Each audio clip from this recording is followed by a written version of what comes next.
हुसैन साहब, पहले तो इस जगह के बारे में कुछ बताइए हमारे दर्शकों में, ये हम कहाँ पर हैं?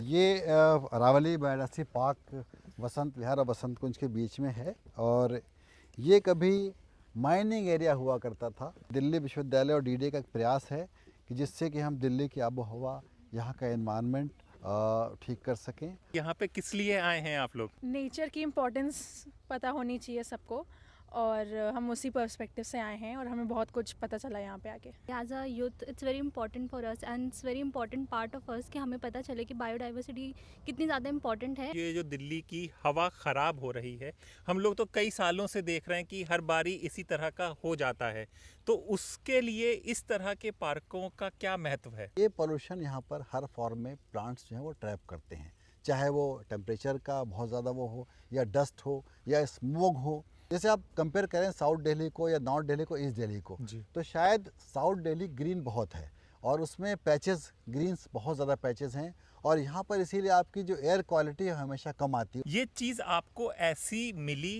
थी या ये सब आपने डेवलप किया है? ये एक बंजर इलाका था। हाँ। और फिर इसमें एक पूरी प्लानिंग हुई कि हम इसकी मूल प्रजातियों के जंगल कैसे लेकर के आएंगे। जी। पिछले कुछ टाइम से हम लोग रिपोर्ट कर रहे हैं, तो वहाँ पर भी एक विवाद चल रहा है कि जंगल को ख़त्म किया जा रहा है, कब्जा हो रहा है, ये हो रहा है। जी जी। तो सर, ये क्या ये मानव के बनने से या कुछ करने से वो किस तरह से इसे बचा सकते हैं और क्या खतरा कितना है? कि अब हमने ये देखा कि भाई ये जो हमारी जगह है, हाँ। इस कैपेसिटी से ज़्यादा हम विकास नहीं कर सकते यहाँ का। सर, ये बताइए, दिल्ली में ऐसे कितने पार्क हैं हम लोगों के पास? हमारे पास इस तरह के 7 पार्क हैं।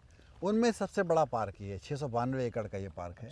कि अगर हमें दिल्ली के रिच को बचाना है तो शायद हम अरावली पार्क को देख लें। जो दिल्ली के नागरिक हैं, दिल्ली में रहते, वो क्या करें कि जब भी हवा है थोड़ा सा ठीक हो जाए, सही हो जाए, उनके जीने के लिए हो जाए? दिल्ली के नागरिक तो बहुत वैसे मुझे लगता है अलर्ट हैं। अवेयरनेस की बहुत ज़रूरत है उनको। मेरे ख्याल से अगर वो ग्रीन स्पेसेस जो हैं उनको मेंटेन करने में हेल्प करें, उसके साथ सड़कों पे जो रूल्स रेगुलेशन है उसको भी मानें, पब्लिक ट्रांसपोर्ट को इस्तेमाल कर सकते हैं, जो मतलब वो कर सकते हैं। और इसमें कोई खर्चा नहीं है, मैं आपको बता दूँ।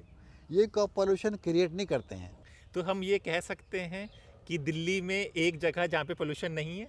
बिल्कुल बिल्कुल, आप कह सकते हैं। आप डंके की चोट पे? डंके की चोट पे आप यहाँ पे खड़े हैं। हाँ। और अगर मुझे लगता है कि अगर बाहर 400 होगा तो यहाँ 100 होगा। तो मेरा कहना है कि इस तरह की एक्टिविटीज़ एडॉप्टेड जगहों पे होनी चाहिए। उससे क्या होगा कि वो वॉच्ड होगा, ये मतलब वॉच भी होगा, ये लोग इसको अप्रिशिएट करेंगे, वॉच्ड भी होगा ये। जब अच्छा होगा तभी लोग उसमें आएंगे, अदरवाइज़ नहीं आएंगे फिर इसमें।